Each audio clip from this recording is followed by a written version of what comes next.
14 सितंबर 2018 को प्रणय अपनी pregnant wife Amrita और उनकी मां प्रेमलता के साथ एक प्राइवेट हॉस्पिटल से चेकअप करके वापस आ रहे होते हैं। उसी दौरान उनकी चाकू मारकर हत्या कर दी जाती है। अमृता उनके पापा मारुति राव की मर्जी के खिलाफ एक दलित समाज के लड़के से शादी की थी। पुलिस के चार्जशीट में बताया जाता है कि मारुति राव के कहने पर ही वो मर्डर किया गया था। तो क्या वजह रही होगी कि एक बाप अपनी बेटी की खुशियां छीन लिया? क्या इंटरकास्ट मैरिज ही एक मुख्य रीजन था इसके पीछे? इन्हीं कुछ सवालों का जवाब आज हम टटोलेंगे। नमस्कार, आदाब, सत श्री अकाल। मेरा नाम है मुकुंद और आप देख रहे हैं क्राइम बोर्ड।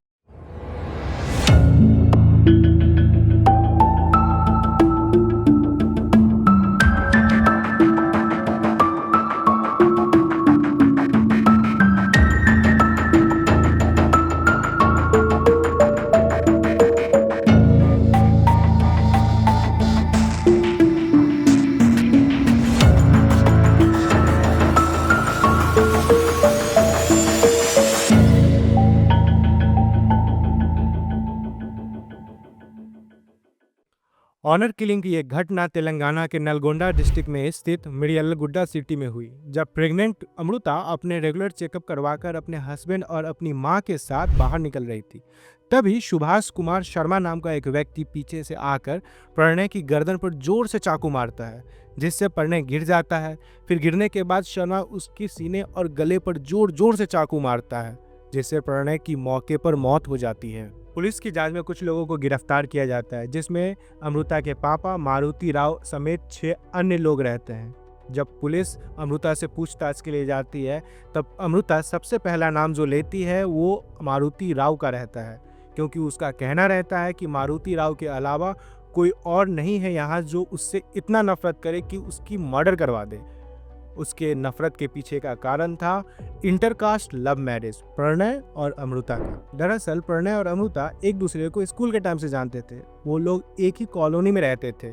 अमृता अच्छे घराने से थी, पैसा, इज्जत, मान सम्मान सब था। वहीं दूसरी तरफ प्रणय एक मिडिल क्लास फैमिली से बिलोंग करता था। उसके फादर एक प्राइवेट कंपनी में काम करते थे, जो कि अमृता के पापा मारुति राव को बिल्कुल पसंद नहीं था। उनका मानना था कि उस शादी की वजह से समाज में उनका इज्जत बहुत गिर गया है। लेकिन अमृता प्रणय से सच्चा प्यार करती थी।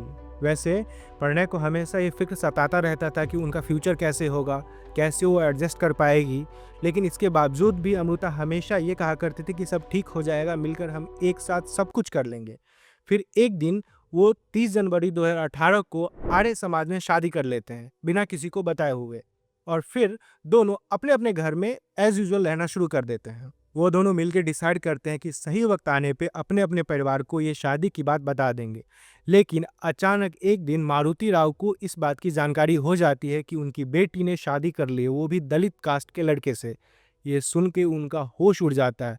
उन्हें फिक्र सताने लगती है कि समाज में क्या लोग बोलेंगे, उन इज्जत का क्या होगा, मान सम्मान का क्या होगा। उन्होंने कुछ ख्वाहिशें देखी थी अपनी बेटी के लिए कि वो ऐसे घराने में शादी करेंगे, धूमधाम से पार्टी देंगे। लेकिन इस सब पे पानी फिर जाता है। लेकिन शादी तो हो चुकी है, अब किया तो किया जा सकता है क्या। फिर मारुति राव शादी तोड़ने का प्लान बनाते हैं। वो अमृता को कन्विंस करने की कोशिश करते हैं कि शादी महज एक सिर्फ मजाक था, उसे भूल जाओ। क्योंकि समाज में जब लोग जानेंगे कि मैंने अपनी बेटी की शादी एक दलित कास्ट के लड़के से कर दिया, तो लोग मुझ पर हंसेंगे। तुम शादी को भूल जाओ, मैं तुम्हारे लिए एक इससे अच्छा लड़का अपने समाज का लड़का से शादी करवा दूंगा। लेकिन अमृता नहीं मानती है। मारुति राव की बार बार समझाने के बाद भी जब अमृता नहीं मानती है, तो गुस्से में आके मारुति राव अमृता को घर में बंद कर देते हैं। आना जाना बंद हो जाता है उनका।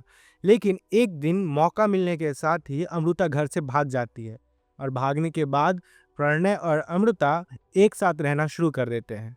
ये देख के मारुति राव को बहुत ही गुस्सा आता है। वो बहुत कन्विंस करने की कोशिश करते हैं, लेकिन वो लोग नहीं मानते हैं। यहाँ तक मारुति राव 3 करोड़ रुपया ऑफर करते हैं प्रणय को कि अमृता का साथ वो छोड़ दे, लेकिन वो नहीं मानता है। पैसे से, प्यार से, किसी भी तरह से वो दोनों राजी नहीं होते हैं अपनी शादी तोड़ने के लिए। फिर मारुति राव को समझ में आ जाता है कि ये लोग ऐसे नहीं मानेंगे। फिर वो प्रणय को रास्ते से ही हटाने का ठान लेते हैं। वो कॉन्ट्रैक्ट किलिंग गैंग के लीडर अजगर अली को 1 करोड़ रुपया देते हैं प्रणय को जान से मारने के लिए। साथ ही अमृता की माँ को भी कहते हैं कि उनसे नज़दीकियाँ बढ़ाओ ताकि उनके पल पल की खबर उन्हें मिलते रहे। फिर अमृता की माँ रेगुलर कॉल करना शुरू करती है, यह जानने के लिए लोग क्या कर रहे हैं, कैसे रह रहे हैं, ये सारी जानकारी। लेकिन उसके पीछे साजिश थी। वो सारी जानकारी लेके मारुति राव को बताती है और मारुति राव कॉन्टैक्ट किलर को, ताकि उनका प्लान सक्सेस हो सके। फिर कुछ ही समय में अमृता की माँ अमृता का विश्वास जीत लेती है। कंटिन्यूसली वो कॉल करती रहती है, हालचाल पूछती रहती है और साथ ही साथ मारुति राव को भी बताती रहती है। ये देख के प्रणय को अच्छा लगता है कि चलो एटलीस्ट अमृता की बात उनकी माँ से तो हो रही है। अमृता का माँ ये भी बताती है कि उसके पापा को अफसोस है अपने किए पे। ये बात वो कुछ समय में मान लेती है। प्रणय को अच्छा लगता है, खुशी मिलती है कि घर वाले बात कर रहे हैं, लेकिन उसके पीछे की साजिश से वो रूबरू नहीं रहते हैं। और इसके साथ साथ 4 बार अटेम्प्ट किया जाता है उनको मारने के लिए, लेकिन वो फेल हो जाता है क्योंकि वो दोनों हमेशा एक दूसरे के साथ ही रहते हैं। कॉन्टैक्ट किलिंग का जो कॉन्टैक्ट दिया गया था वो सिर्फ प्रणय को मारने का दिया गया था। फिर 14 सितंबर 2018 के दिन जब अमृता को उसकी माँ का कॉल आता है तो वो उसे बताती है कि वो लोग मॉर्निंग में जा रहे हैं हॉस्पिटल रेगुलर चेकअप के लिए। अमृता की माँ को पता था कि अमृता प्रेग्नेंट है और रेगुलर चेकअप के लिए वो अक्सर जाया करते हैं, लेकिन उस दिन अचानक उसकी माँ ये कहती है कि शाम में हम साथ चलेंगे, मैं भी तुम्हारे साथ आना चाहती हूँ। ये सुन के अमृता को ये लगता है कि शायद हमारा उन्हें फिक्र है, इस वजह से वो हमारे साथ आना चाहती है, लेकिन उसके पीछे की साजिश कुछ और थी।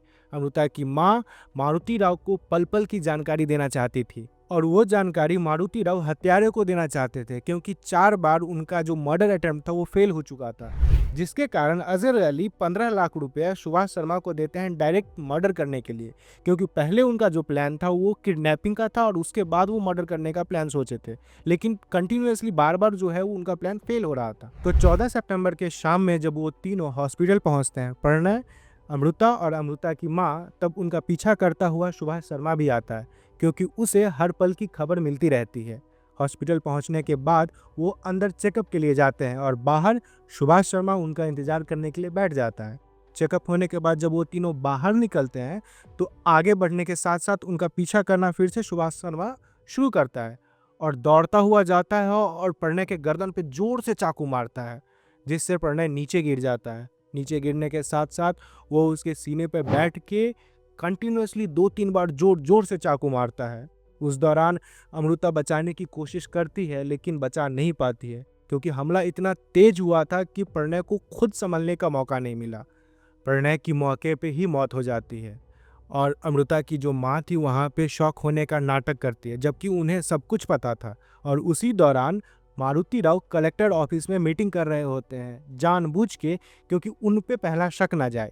लेकिन यह हत्याकांड होने के बाद जब पुलिस पूछताछ करना शुरू करती है तब अमृता जो पहला नाम लेती है वो मारुति राव का ही रहता है। पुलिस के द्वारा मारुति राव को तुरंत अरेस्ट किया जाता है। अरेस्ट होने के बाद पुलिस अपना कार्रवाई शुरू करती है। पूछताछ में कई लोगों का नाम सामने आता है जो उस मर्डर में शामिल थे। फिर आगे चल के पुलिस ने अन्य 7 और लोगों को गिरफ्तार किया। प्रणय की हत्या के मामले में नलगोंडा पुलिस ने जून में 1600 पेज की चार्जशीट फाइल की। इस चार्जशीट में बताया गया कि हत्या की योजना कैसे बनाई गई, हत्या कैसे हुआ और जाति के आधार पर अत्याचार के जो कानून है, हरिजन एक्ट, ST/ST एक्ट के तहत क्या क्या अपराध हुई। अप्रैल 2018 में तेलंगाना के कोर्ट ने मारुति राव समेत 2 अन्य अपराधी को बेल की मंजूरी दे दी। बेल पे बाहर आने के बाद मारुति राव को अपने किए पे बहुत ही शर्मिंदा हुआ। उन्हें पछतावा हुआ कि उन्होंने ऐसा क्यों किया और फिर 8 मार्च 2020 को उन्होंने खुदकुशी कर ली। उनकी सुसाइड पे अमृता ने कहा, मैं प्रणय के लिए न्याय की मांग कर रही थी। अगर मारुति राव को डेथ सेंटेंस या लाइफ इम्प्रिजमेंट या कोई भी सजा मिलती जो कोर्ट के द्वारा दी जाती या साबित होती तो मुझे ज़्यादा खुशी होती। अमृता लगातार दोषियों को कड़ी सजा मिलने की मांग कर रही थी। फिर मार्च 10 तारीख 2025 को कोर्ट ने अपना फैसला सुनाया, जिसमें मुख्य आरोपी सुभाष कुमार शर्मा को मौत की सजा और अन्य 6 अपराधी को उम्र कैद की सजा सुनाई गई। कोर्ट ने शर्मा पर 15,000 रुपये और बाकी 6 दोषियों पर 10,000 रुपये का जुर्माना भी लगाया। ये घटना दिखाती है कि शादी में जातिगत भेदभाव आज भी हमारे समाज में कितना गहरा है और ये एक गंभीर समस्या है। तो क्या हम आज भी उसी समाज में जीते हैं जहाँ जाति को ज़्यादा महत्व दिया जाता है बाकी दोस्ती, प्यार, मोहब्बत के रिश्ते से? ये घटना हमें ये सोचने के लिए मजबूर करती है। ये थी क्राइम बोर्ड की एक और पेशकश। हम आपके लाते हैं अपराधों से जुड़ी हुई कुछ सुलझी कुछ उलझी हुई कहानियाँ। हमारे चैनल को आप सब्सक्राइब करें और अपने दोस्तों के बीच शेयर करना ना भूलें, क्योंकि कहानियों का जादू सब पे चलता है। नमस्कार।